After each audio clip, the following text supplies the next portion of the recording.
सत्यमेव जयते news channel में आपका स्वागत है। आज हम अंबेजोगाई रोड हाईवे पर आए हैं। अहमदपुर से अंबेजोगाई जाने वाला ये रास्ता है और यहाँ पर किस तरह की गंदगी है आप इस वीडियो के अंदर देख सकते हैं। लाइव के अंदर ये गंदगी का साम्राज्य रोड के चौक में है। रोड के बीचों बीच ये हाईवे है हमारा। हाईवे के बीच में दरख्त प्रदूषण के लिए, लेकिन यहाँ पर आप देख सकते हैं नहीं ले सकते और नाक के कीड़े जल जाएं। ऐसी भयानक जो है यहाँ पर गंदगी है। ये पुलिस स्टेशन बाजू में है, आप देख सकते हैं लाइव वीडियो के अंदर।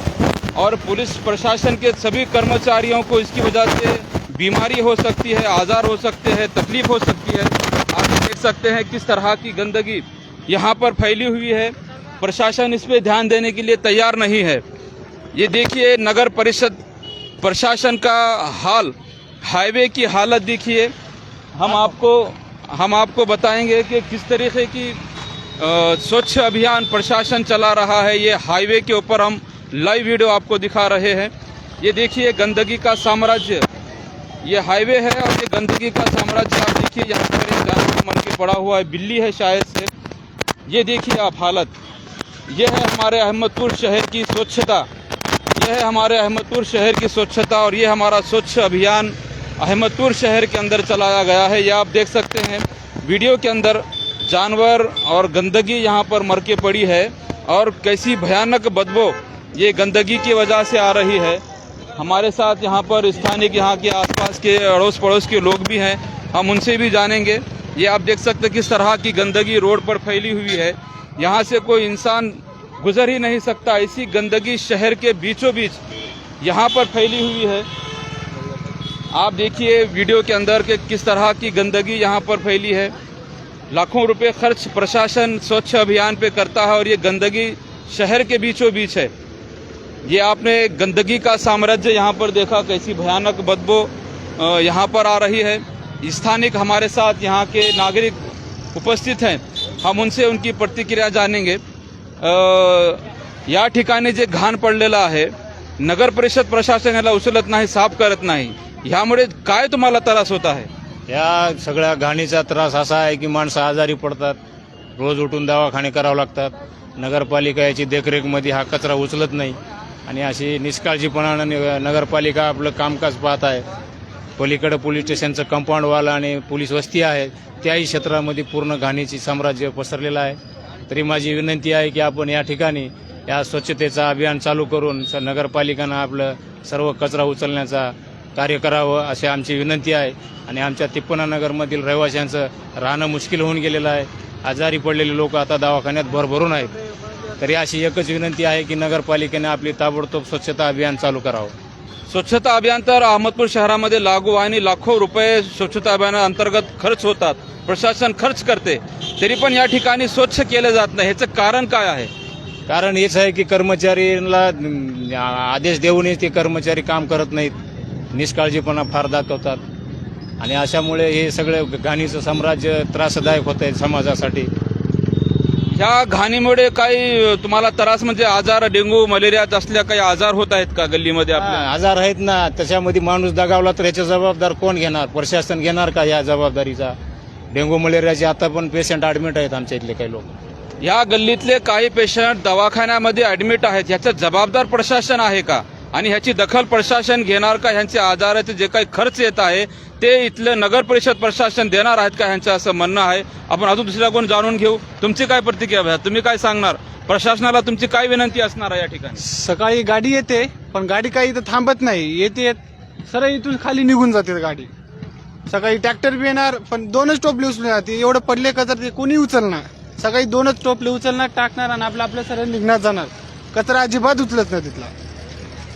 संबंधित जेवढे कर्मचारी नगर परिषद प्रशासनाचे आहेत, जे कचरा त्यांच्याकडे उचलण्याची जबाबदारी आहे, ते निष्काळजीपणा करतात, कचरा अजिबात त्यांनी उचलत नाही। इथून ट्रॅक्टर जाते, गाडी जाते, पण कोणी कचरा उचलायला तयार नाही आणि हे घाणीचे साम्राज्य शहराच्या मधोमध आहे। काय म्हणणं तुमचं? त्यांचा ट्रॅक्टर 1-2 मिनिट सुद्धा उभा राहत नाही वस्तीच्या समोर। एवढी घाई त्यांच्या मागे कशाची असावी हे जरा जाणून त्याची माहिती काढावं। प्रत्येक गोष्टीसमोर कमीत कमी 10 मिनिटं असं आपला ट्रॅक्टर उभा करावं अशी आमची विनंती आहे। प्रशासनाला आणि नगरपालिकेला. यांचं म्हणणं असं आहे की गाडी येते पण इथं थांबत नाही, इथं का माणसं राहत नाहीत का, इथं वस्ती नाहीत का, इथं वस्ती आहे तर इथं कचरा पण होणार, तर ते घेऊन जाण्याची जबाबदारी कोणाची? प्रशासनाची गाडी येते मात्र 2 मिनिट थांबत नाही, मग ह्यांनी कचरा टाकणार कुठं हे प्रश्न निर्माण होते. आणि हे कर्मचाऱ्यांना असली काय गडबड आहे, असं काय त्यांना तीर मारायचं आहे जाऊन इथलं कचरा तिने घेत नाही. ह्यांचा असा आरोप आहे की त्यांनी कचरा उचललं पाहिजे, गाडी इथं थांबली पाहिजे कचरा टाक्यापर्यंत. हे असं अजून काय तुमचं म्हणणं प्रशासनाला? एवढंच आहे की तिने आमची काळजी घ्यावी, आमच्या समाजाच्या लोकांना असं त्रासदायक मध्ये ठेवू नये. अशी पूर्ण वस्तीची स्वच्छताची आम्हाला थोडी आणखी माहिती नसेल तर जाणीव करून देणे, आम्ही त्याप्रमाणे स्वच्छतेच्या अभियानात स्वतः आम्ही सामील होऊन सहकार्य करू. या लोकांचं असं म्हणणं आहे की आम्ही स्वतः स्वच्छतेच्या अभियानांतर्गत आम्ही स्वतः सामील होऊ, आम्ही स्वच्छ ठेवू आणि इथं पण माणसं राहतात, इथं पण लोक राहतात, ह्यांची काळजी प्रशासनाने घेतली पाहिजे.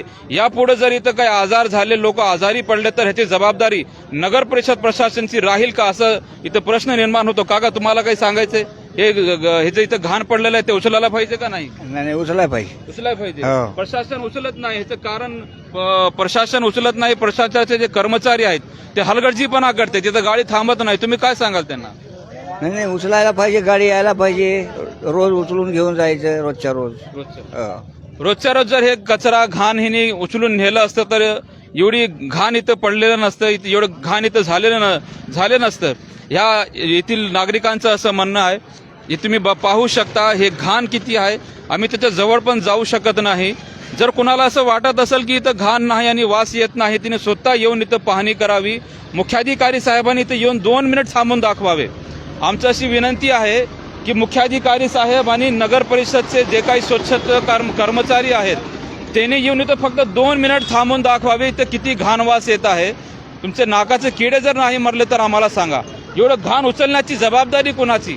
कुठं झोपलेलं आहे प्रशासन? या बाजूला डीवायएसपी कार्यालय आहे, डीवायएसपी साहेबांना पण इथं त्रास होत आहे या घाणीचा. तर प्रशासनाने ह्याची दखल घेतली पाहिजे. आणि हे मुख्य रस्ता आहे, हायवे आहेत. आणि मला एक प्रश्न विचारायचं, काका हे लाईट चालू आहेत का? पोलचे लाईट चालू आहेत का? रात्री चालू होतात का? सर आम्ही चालू दररोज चालू होतात का? चालू आहेत का लाईट? इथले रहिवाशी तुम्ही रहिवाशी आहो का? लाईट चालू आहेत का बंद आहेत हे पोलचे? चालू पण बंद पण होतात.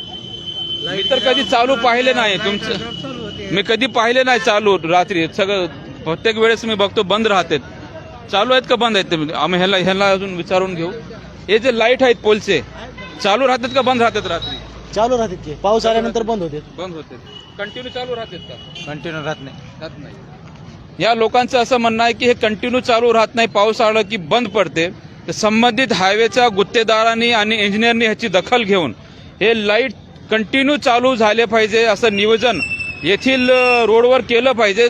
त्यानुसार जर नाही केलं तर येथे येण्या जाण्यासाठी लोकांना खूप त्रास तर होईलच, काही अजून काही अपघात पण घडू शकते. याची दखल संबंधित इंजिनियरनं, संबंधित ठेकेदारानं घेतली पाहिजे. आणि नगर परिषद प्रशासनाला आमची सत्यमेव जयते न्यूज चॅनलच्या माध्यमातून एवढीच विनंती आहे की तुम्ही हे सगळं घाणीचं साम्राज्य येथून साफ करून इथं स्वच्छ करावे. कारण या ठिकाणी राहणारे लोक गोरगरीब आहेत, त्यांना आजार होत आहेत, दवाखान्यामध्ये ॲडमिट आहेत, दवाखान्यामध्ये परेशान आहेत.